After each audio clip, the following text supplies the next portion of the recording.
आप देख रहे हैं रोजाना दिल्ली न्यूज।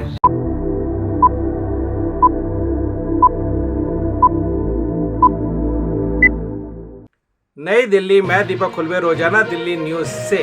अगर आप चैनल पर नए हैं तो वीडियो लाइक करें, वीडियो शेयर करें और चैनल को सब्सक्राइब करें। बेल आइकॉन को भी दबाएं ताकि लोड किया वीडियो आप तक पहुंचे।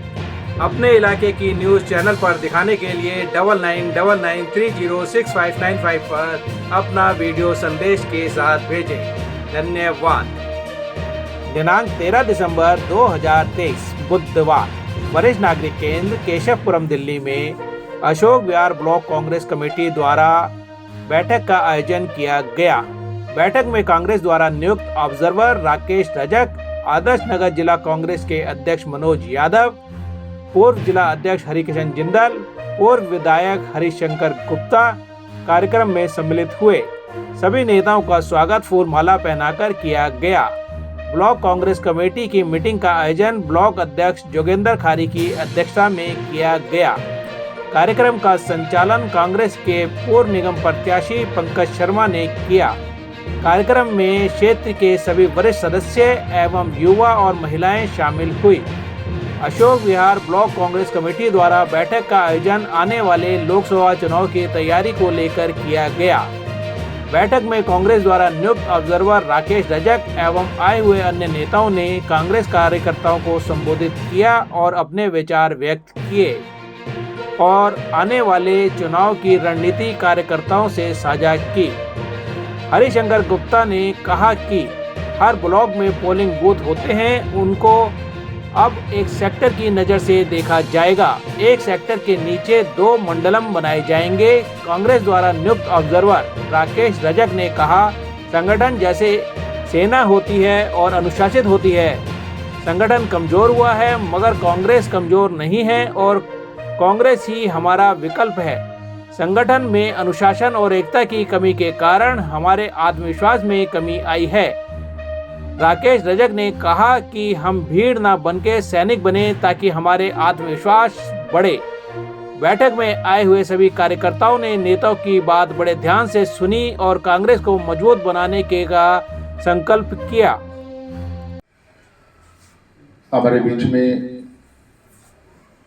एआईसीसी के पर्यवेक्षक भाई राकेश रजक जी, जिला कांग्रेस कमेटी के सम्मानित अध्यक्ष मनोज यादव जी, भाई हरिकिशन जिंदल जी, वो सबको उनके बारे में पता है, परिचय के मोहताज नहीं है। हमारे ब्लॉक कांग्रेस कमेटी के अध्यक्ष जोगेंद्र खारी जी और यहाँ से चुनाव लड़े हमारे छोटे भाई पंकज शर्मा जी, कांग्रेस परिवार के लोग, कांग्रेस परिवार का ये मेरा परिवार है, हमारे परिवार के लोग सब यहाँ पर इकट्ठे हैं और परिवार में से किसी का नाम छूट जाए तो नाराजगी दूर करनी मुश्किल हो जाती है, इसलिए मैं परिवार के लोग ही बोल रहा हूँ। महिलाओं में भावना जी हमारी बहन बैठी हुई है यहाँ, मीनू कपिल है, दीपिका है, आप बैठी हुई हैं यहाँ, ऐती जी। मैं समझता हूँ कि मुख्य रूप से जो बातें हैं वो हरिकिशन जी ने रखी, यहाँ मनोज भाई ने भी काफ़ी बातें कह दी हैं, लेकिन कुछ बातें मैं भी आपको कहना चाहूँगा क्योंकि मैं आज सुबह से प्रदेश कांग्रेस कमेटी की पूर्व विधायकों की मीटिंग थी, उसमें था और कुछ अहम फैसले वहाँ पर किए गए हैं। मैं चाहता हूँ कि आपके साथ भी मैं उसको शेयर करूँ। आज की जो बैठक यहाँ पर हो रही है उसका उद्देश्य तो मनोज जी ने आपको बता ही दिया है। हर विधानसभा में, चाहे बेशक हमारे यहाँ वार्ड 3 है, कॉरपोरेशन के नगर निगम के दृष्टिकोण से देखा जाए तो 3 वार्ड है, 3 सीट नगर निगम की हमारे पूरे विधानसभा में आती हैं, लेकिन संगठन के दृष्टिकोण से वार्ड हमारे जो पुराने 4 थे वो 4 वार्ड ही रहे, उसमें कहीं फर्क नहीं। तो इन वार्डों का पुनर्गठन करना और जैसा अभी जिक्र किया गया, उदयपुर में जो चिंतन शिविर कांग्रेस का हुआ था और देशव्यापी निर्णय लिए गए थे, उसमें एक निर्णय ये था कि हर ब्लॉक के साथ में 2-2 मंडल बनाए जाएं, उसके नीचे सेक्टर बनाए जाएं। और वो जो सेक्टर वाली बात है जो मनोज जी ने बताई है, मैं उसको और थोड़ा सा खोल के बताना चाहता हूँ। हम लोग वोट डालने जब जाते हैं तो एक पोलिंग सेंटर होता है जिसमें 4 पोलिंग बूथ होते हैं, किसी में 5 होते हैं, बाना जी आपको तो पता है, किसी में 6 होते हैं। उस पोलिंग सेंटर को एक सेक्टर के रूप में देखा जाएगा। अब एक नगर निगम की सीट में लगभग मैं समझता हूं कि 5, 4 या 6 पोलिंग सेंटर होते हैं। इस बात की परवाह नहीं कि अगर एक पोलिंग सेंटर में 2 पोलिंग बूथ हैं फिर भी वो सेक्टर माना जाएगा। एक पोलिंग सेंटर में अगर 4 बूथ हैं फिर भी सेक्टर माना जाएगा। 6 बूथ है उसको एक सेक्टर माना जाएगा। 2 पोलिंग सेंटर को मिला के एक सेक्टर नहीं बनाने की कोशिश हो रही है, क्योंकि उसमें बहुत कंफ्यूजन हो जाएगा, सबके एरिया अलग अलग हो जाते हैं। उस पोलिंग सेंटर में जितने बूथ हैं उन बूथ के इंचार्ज जैसे पहले बनाते हम आते हैं, हर बूथ पे एक इंचार्ज बनाते हैं, एक आदमी को अंदर रखते हैं, एक आदमी को बाहर रखते हैं, टेबल का इंचार्ज अलग बनाते हैं, वो सिस्टम वैसा का वैसा ही है। लेकिन ये सेक्टर जो आपको मैं बता रहा हूँ, सेक्टर हमने तो अपने विधानसभा चुनाव में, पार्लियामेंट में भी सब जगह सेक्टर बनाए थे। हमारा तो पुराना तरीका, लेकिन कांग्रेस की तरफ से ये आदेश है, निर्देश है कि सेक्टर इस ढंग से बनाए जाएं। एक ब्लॉक के नीचे 2 मंडल, जिसको हम मंडल कह लें या मंडलम कह लें, और हर मंडल के नीचे जितने भी पोलिंग सेंटर हैं उतने सेक्टर, किसी में 3 पोलिंग बूथ हैं, किसी में 4 पोलिंग बूथ हैं, किसी में 5 पोलिंग बूथ हैं। तो मीटिंग का उद्देश्य ये था कि आप लोगों के बीच में से ही मंडल के अध्यक्ष भी बनने हैं, सेक्टर के इंचार्ज भी बनने हैं। जो व्यक्ति इसमें रुचि रखता हो, इंटरेस्टेड हो, वो अपने बारे में कह सकता है कि मैं यहाँ पर इस बूथ का मैं रहता हूँ और वहाँ का जो पोलिंग सेंटर है, ये पोलिंग सेंटर है, उसका मैं इंचार्ज बनने को तैयार हूँ। और अध्यक्ष जी इस काम के लिए हमारे बीच में आए हैं ताकि आप लोगों से नाम दें। बाकी बातें जो हमने पार्टियों के बारे में कही है, जनरल बात करी है, वो तो एक अलग चीज़ है, वो तो हम लोग कह ही रहे हैं। लेकिन मेन बात ये है कि आप लोगों के बीच में से मंडल का जो अध्यक्ष बनेगा वो, सेक्टर के इंचार्ज बनेंगे वो नाम निकालने हैं जो अपने आप को समझते हैं कि मैं ये कर सकता हूँ और अपना योगदान दे सकता हूँ, जिम्मेदारी का वहन कर सकता हूँ, वो आगे बढ़ के अपना नाम दें। रजत जी बैठे हुए हैं, फॉर्म दे दिए गए हैं ब्लॉक अध्यक्ष जी को, ये फॉर्म भर के जब भी तैयारी हो जाएगी ये हो जाए। एक बात तो ये होगी। दूसरी बात ये है कि पूरी दिल्ली के अंदर आने वाले 10 दिन में ब्लॉक कांग्रेस कमेटी का गठन या पुनर्गठन हो जाएगा। अब उसमें 2 विचार थे। एक विचार ये था कि जितने भी ब्लॉक प्रेसिडेंट हैं या जिला अध्यक्ष हैं उन सबको बदला जाए, लेकिन उसमें फिर हमेशा लोगों का इतराज ये था कि जो लोग सही ढंग से काम कर रहे हैं, सक्षम तरीके से काम किया, जिन्होंने योग्यता के अनुसार पार्टी के साथ में पूरे 5 साल 10 साल खड़े होकर काम किया है, उनको ना अभी छेड़ा जाए, क्योंकि पार्टी की स्थिति इतनी मजबूत भी नहीं है कि उनको छेड़ के हम लोग नया आदमी को लेके आएंगे और जल्दी से अपने आप को तैयार कर पाएगा इस चीज के लिए। तो लगभग तय हो गया है कि 10 दिन के अंदर ब्लॉक प्रेसिडेंट बना दिए जाएंगे। जो काम करने वाले हैं उनको रखा जाएगा, जो नहीं काम करने वाले हैं उनको हटा दिया जाएगा। 280 ब्लॉक पूरी दिल्ली के अंदर है, ये आपको जानकारी होनी चाहिए, हालांकि आपसे कोई मतलब नहीं है उस चीज का। 280 ब्लॉक पूरी दिल्ली के अंदर कांग्रेस कमेटी के हैं, 70 विधानसभा के अंदर। हर ब्लॉक प्रेसिडेंट होना चाहिए। कुछ जगह पर अभी भी ब्लॉक प्रेसिडेंट नहीं है, कहीं पर हैं तो वो काम नहीं कर पा रहे हैं। तो ये आज फैसला मीटिंग में हुआ है, बड़ा अहम फैसला है। विधायकों की जिम्मेदारी लगाई गई है कि आपको इस ढंग से लोगों के बीच में जाके काम करना है। देखिए, मैं एक बड़ी बात ये कहता हूं कि दूसरी पार्टी के लोग झूठ बोल के भी हमको कन्विंस कर देते हैं, हम सच बोल के भी कन्विंस नहीं कर पाते। ये फर्क है, उसमें हम अपने को कमजोर महसूस करते हैं। उस कमजोरी का कारण क्या है? इसके 2 पहलू हैं, संगठन और सरकार। सरकार है या नहीं है अलग बात, लेकिन संगठन तो रहेगा ना। सरकार रहती है या नहीं रहती है पब्लिक के ऊपर है, लेकिन संगठन कमजोर नहीं होना चाहिए। अगर संगठन कमजोर होगा तो सरकार बनाना भी मुश्किल हो जाएगा। और यही कहीं कमी हमारे बीच में आ रही है कि हमारा संगठन जो है उस पर गहनता से, गहराई से हम लोग विचार नहीं कर पा रहे हैं, इसलिए कहीं ना कहीं कमजोरी हमको नजर आती है। तो वो रास्ते बनाने हैं अपने को जिससे कि हमारी बात को लोग माने। हम गलत बात नहीं कहते। आज पार्लियामेंट के अंदर दो लोगों ने पार्लियामेंट के अंदर कूद कर दर्शक दीर्घा से हंगामा मचाया पूरा। धुएं के बम फोड़े बाहर भी और अंदर भी। कोई अपनी छोटी बात नहीं है। आज ही पार्लियामेंट में हुआ एक औरत थी, वो तो बाहर ही थी, लेकिन दो लोग वेल के अंदर कूदे। तो मैं इसको बहुत गलत मानता हूं। ये उल्लंघन है, ये वॉयलेशन है। उनके खिलाफ में सख्त से सख्त कार्रवाई होनी चाहिए। लेकिन इसका दूसरा पहलू ये है कि इस लेवल पे हम क्यों पहुंचे, यहां नौबत क्यों आई ऐसी कि कुछ लोगों को ऐसा करने पर मजबूर होना पड़ा। तो सरकार का जो एजेंडा है वो बड़ा खतरनाक है, निराशा करने वाला है। उस एजेंडे से वो कंप्रोमाइज आज भी नहीं करना चाहते। 70 साल पहले भी नहीं किया था। 45 साल पहले जब बीजेपी बनी, जनसंघ बनी थी, तब भी नहीं किया था। विश्व हिंदू परिषद से लेकर आज तक उन्होंने अपने उस एजेंडे से कंप्रोमाइज नहीं किया और उस एजेंडे की आड़ में आज सरकार को चला रहे हैं। और उसके जो परिणाम है, दुष्परिणाम है उस एजेंडे के, वो सब लोगों को भुगतने पड़ेंगे। भारत की तस्वीर बदलने की कोशिश की जा रही है।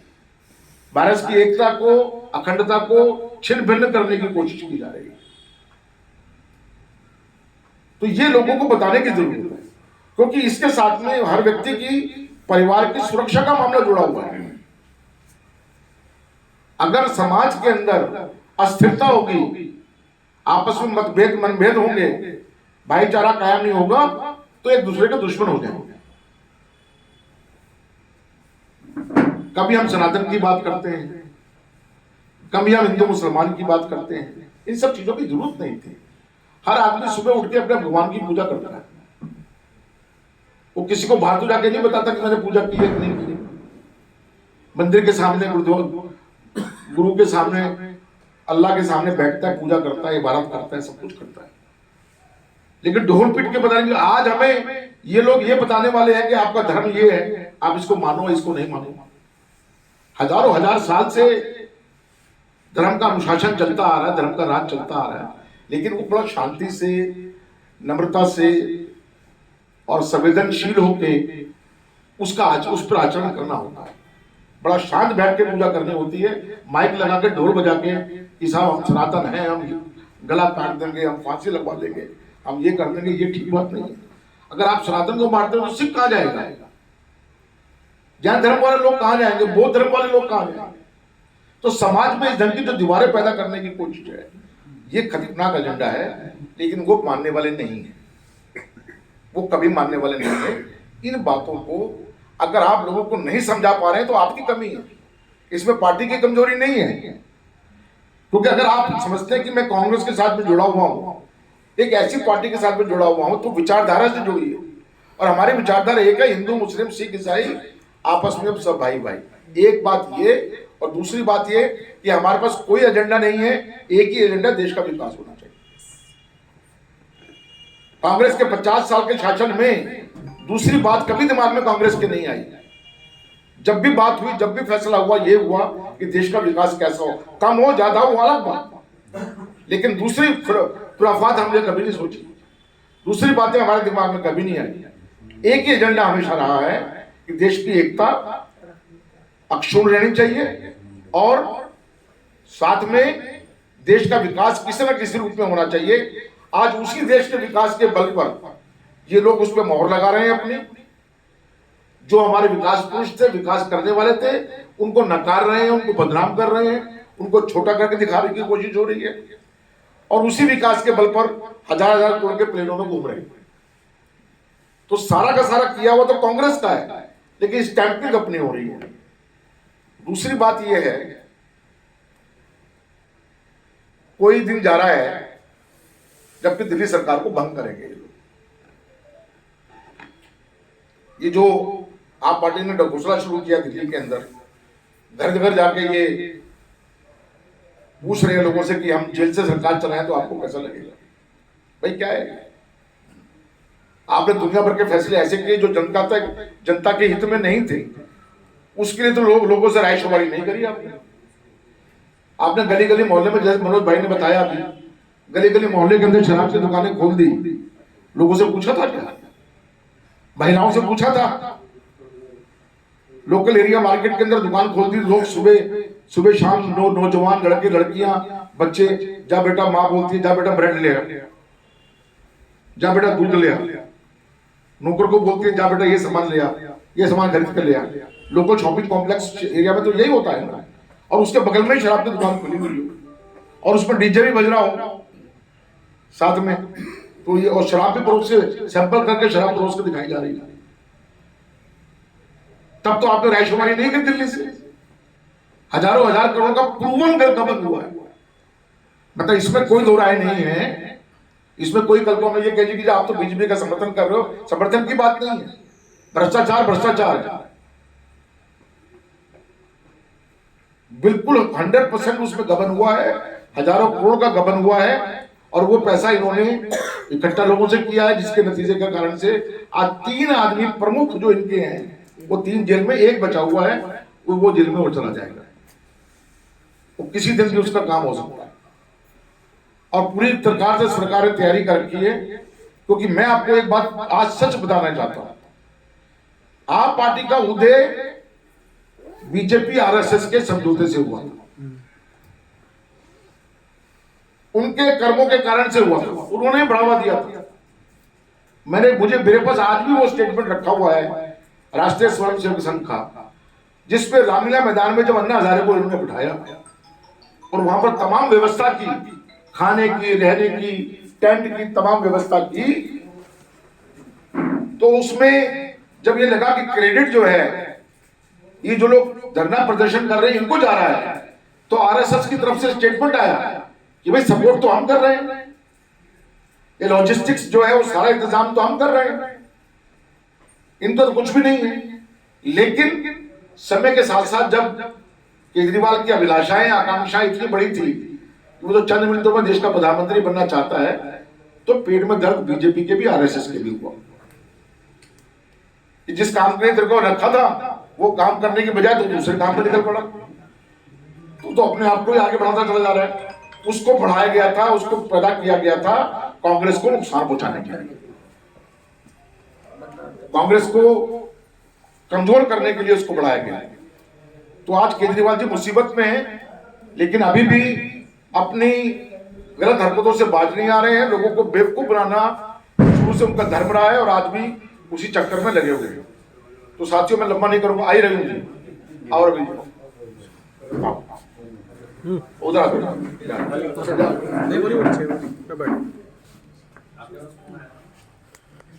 स्वागत है आपका। मैं ज्यादा बात नहीं कहूंगा, रजक जी ने अपनी बात भी कहनी है, तो मैं यही कहूंगा कि एक तो अपने बीच में से जो साथी जो जिम्मेदारियां मैंने आपको बताई हैं उसमें रुचि रखता हो तो अपना नाम वगैरह दे दें और संगठन को कमजोर और ताकतवर बनाना आप लोगों का काम है। कोई जादू का मंत्र नहीं होता है, कोई मैजिक नहीं होता है। आज हम लोग 40 साल से 45 साल से लगे हुए कांग्रेस में, कभी दिमाग में ये विचार नहीं आया कि कहीं और चले जाएं। दुनिया भर के ऑफर मिलते हैं, इसलिए लगे हुए हैं, 24 घंटा लगे रहते हैं, लोगों के बीच में रहते हैं, मिलते रहते हैं कि हमारे साथी जो है ये महसूस ना करें कि हमारे को देखने वाला नहीं। तो इसलिए आप लोगों के बीच में जब जाएं, मजबूती के साथ में उनसे आर्गुमेंट करें। मुंह छुपाने की जरूरत नहीं है, कमजोरी महसूस करने की जरूरत नहीं है। अगर आप कमजोरी महसूस कर रहे हैं, बात नहीं कर पा रहे, तो आपकी कमी है। इतने सारे इशू हैं बात करने के लिए। आप पढ़िए, आप जानकारी हासिल कीजिए, और जब लोगों से बहस होती है तो जीत कर आपको आना है, उनको नहीं जीतने देना है। सबसे बड़ी बात यह है। वो तो कहेंगे साहब चलता हुआ आरएसएस का आदमी पार्क में कहेगा साहब कांग्रेस का तो कुछ रहा नहीं जी, राहुल जी जब से आए कांग्रेस का कुछ हुआ नहीं। हम मुंह लटका लेते हैं। ये जुगनी भाई बैठे हैं सुबह अशोका गार्डन में, 20 लोगों का सिर्फ फोड़ते हैं अकेले आदमी। पूरी बहस होती है उनसे, तो आपको बहस करनी है उनसे, आर्गुमेंट में जीतने नहीं देना है, किसी कीमत पर भी नहीं जीतने देना है। और ये कोशिश करनी है कि वो आपकी बात से सहमत होकर जाए। एक बार आपने ये शुरू किया तो उसके बाद काम सब खत्म हो जाएगा। तो मैं अपनी बात को समाप्त करता हूं। बहुत बहुत धन्यवाद पंकज जी का, जुगनी भाई का, कि उन्होंने ये मीटिंग आज बुलाई है, मुझे भी आने का मौका मिला है।